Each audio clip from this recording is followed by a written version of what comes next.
Hi friends, எல்லாருக்கும் வணக்கம்.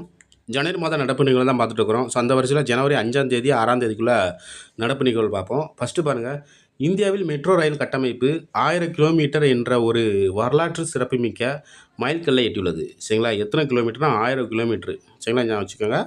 வாஜ்பாய் அவர்களின் முன்முயற்சியுடன் 2002ஆம் ஆண்டு தில்லியில் தொடங்கப்பட்டது. அதாவது மெட்ரோ ரயில் கட்டமைப்பு வந்து யாரோட முன்முயற்சியால்னா வாஜ்பாய் அவர்களின் முன்முயற்சியுடன் தான் 2002ஆம் ஆண்டு வந்து டெல்லியில் தொடங்கியிருக்கிறாங்க. இப்போ தற்சமயம் வந்து 11 மாநிலங்கள் வந்து மெட்ரோ ரயில் சேவை தொடங்கப்பட்டிருக்கிறது. அதேமாதிரி 23 நகரங்களில் வந்து இது வந்து இப்போதைக்கு நடைமுறையில் இருக்கின்றது. சரிங்களா? அடுத்து 2ஆம் கொஸ்டின் பாருங்க. விண்வெளிக்கு அனுப்பப்பட்ட விதைகள் முளைத்துள்ளதாக இந்திய விண்வெளி ஆராய்ச்சி நிறுவனம் இஸ்ரோ தெரிவித்துள்ளது. சரிங்களா? அதோட விதையோட பெயர் என்ன பேர்னா காராமணி விதை. சரிங்களா? விண்ணில் விண்கலன்களை ஒருங்கிணைக்கும் திட்டம் எதுனா ஸ்பேடெக்ஸ் திட்டம். டிசம்பர் 30 ஸ்பேடெக்ஸ் ஏபி என இரு விண்கலன்களை பிஎஸ்எல்வி C60 ராக்கெட் மூலம் இஸ்ரோ ஏவியது. சரிங்களா? பிஎஸ்எல்வி C60 ராக்கெட் மூலம் இஸ்ரோ ஏவியது. இந்த C60 அப்படிங்கிறது வந்து 99வது செயல் திட்டம். இஸ்ரோவின் 99வது செயல் திட்டம் சொல்லியிருக்கிறாங்க. 8 காராமணி விதைகள் அனுப்பப்பட்டது மொத்தம். அதில் 4 நாட்களில் அதாவது 4 நாட்கள் வந்து முளைத்துள்ளதாகவும் விரைவில் அதில் வந்து இலை துளிரிடும் எனவும் இஸ்ரோ வந்து அறிவித்திருக்கிறாங்க. அடுத்தது 3ஆம் கொஸ்டின் பாருங்க. தமிழக அரசின் விருதுகள் பாருங்கள். இல்லை ஃபஸ்ட்டு 2025ஆம் ஆண்டுக்கான விருது. இது வந்து ஒரு திருவள்ளுவர் விருதுன்னு சொல்லுவாங்க. சரிங்களா? 2025 ஆண்டு வந்து திருவள்ளுவர் விருது யாருக்கு வழங்கப்பட உள்ளதுன்னா புலவர் மு. படிக்கராமு அவர்களுக்கு வந்து வழங்கப்படுவது. அடுத்தது 2024ஆம் ஆண்டுக்கான அண்ணா விருது யாருன்னா எல். கணேசன். சரிங்களா? ஸோ இது கீழே வரது எல்லாமே 2024 தான். பாரதியார் விருது யாருக்குன்னா பாடலாசிரியர் கபிலன் அவர்களுக்கு வந்து வழங்கப்பட உள்ளது. பாரதிதாசன் விருதுனா கவிஞர் செல்வ கணபதி. சரிங்களா? பாரதி கணபதி அப்படின்னு வச்சுக்கோங்க. திருவிக்க விருது யாருன்னா ஜி.ஆர். ரவீந்திரநாத். திருவிக்கனா ஜி.ஆர். ரவீந்திரநாத். கி.ஆ.பே. விஸ்வநாதம் விருது யாருக்குன்னா வே.மு. பொதிய வெப்பன். அடுத்தது அம்பேத்கர் விருது யாருன்னா து. ரவிக்குமார் அவர்களுக்கு. இவங்க வந்து விசி, அதாவது விடுதலை சிறுத்தை கட்சியோட பொதுச்செயலாளர்னு சொல்லியிருக்கிறாங்க. அடுத்து பெரியார் விருது யாருன்னா விடுதலை ராஜேந்திரன். பெரியார் விருது யாருக்குன்னா விடுதலை ராஜேந்திரன் அவர்களுக்கு வழங்கப்பட உள்ளது. கலைஞர் விருது யாருக்குன்னா முத்து வாவாசி அவர்கள் வந்து வழங்கப்பட உள்ளது. சரிங்களா? ஸோ இது வந்து விருது எப்போ வழங்கப்பட உள்ளது அப்படின்னு பார்த்தீங்கன்னா திருவள்ளுவர் திருநாளான ஜனவரி 15ஆம் தேதி முதல்வர் மு. க. ஸ்டாலின் விருது வழங்குகிறார். சரிங்களா? ஜனவரி 15ஆம் தேதி தான் விருது வந்து வழங்கப்படுவது. சரிங்களா? அடுத்தது 4ஆம் கொஸ்டின் பாருங்க.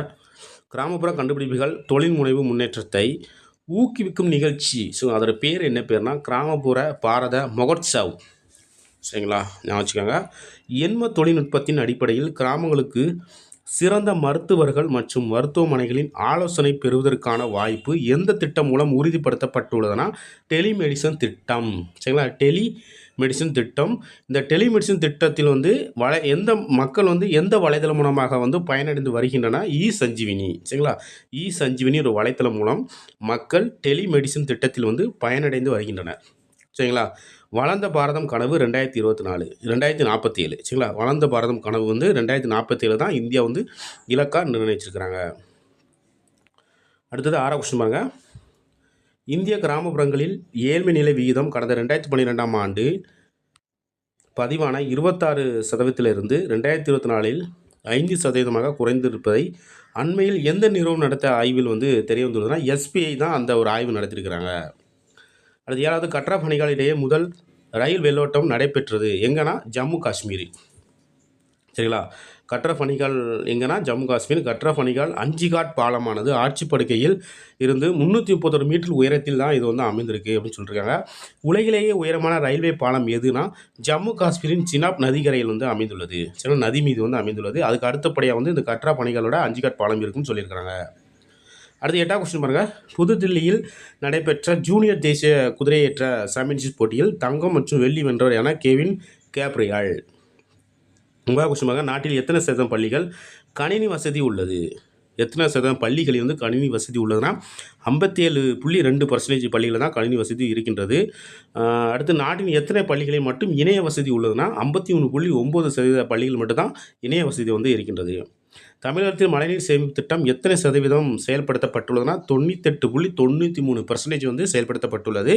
தேசிய சராசரியுடன் ஒப்பிடுகையில் இது வந்து 70% அதிகமாகும் அப்படின்னு சொல்லியிருக்காங்க.